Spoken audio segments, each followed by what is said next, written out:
今日做一個大人細路都啱食嘅蠔油茄汁雞翼。 Menu kita hari ini adalah sayap ayam dengan saus tiram dan saus tomat. 將啲雞翼吹一出水，加入薑同料酒，去除啲雪藏嘅味道。 Pertama, sayapnya rebus dulu dengan air, kasih arak beras dan jahe supaya bau amisnya hilang. 出水2至3分鐘，等啲水滾咗，煮一陣就得㗎啦。 Kita rebus kira-kira 2-3 menit. 而家我哋熱一熱鑊，將啲雞翼等入去，用中火煎到佢兩面金黃。煎雞翼唔使落咁多油㗎，因為啲雞翼遲啲會出油㗎。 Panaskan teflon, sayap ayamnya kita cin dengan api yang sedang sampai kecoklatan, dibolak-balik. Tidak perlu kasih minyak terlalu banyak karena sayap ayam mengandung minyak.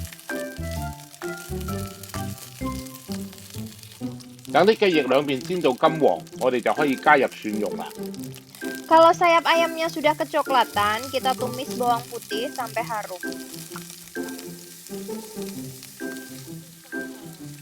聞到蒜蓉嘅香味，我哋就可以加入茄汁同蠔油。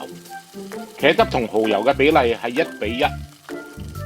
Kalau bawang putihnya sudah harum, tambahkan saus tomat dan saus tiram. Perbandingan saus tomat dan saus tiram 1:1.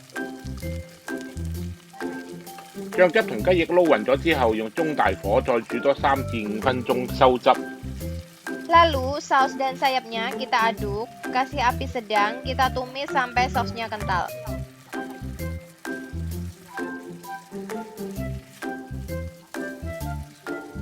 最後我哋落少少冰糖，再煮到啲冰糖溶晒之後，咁就完成㗎啦。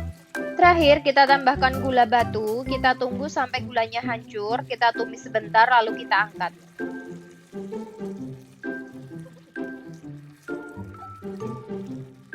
簡單易做又好味道，呢啲雞翼酸酸甜甜，啲小朋友爭住食。 Masakan ini sangat mudah. Rasa asam manis, anak-anak pasti suka. Teman-teman jangan lupa mencobanya ya.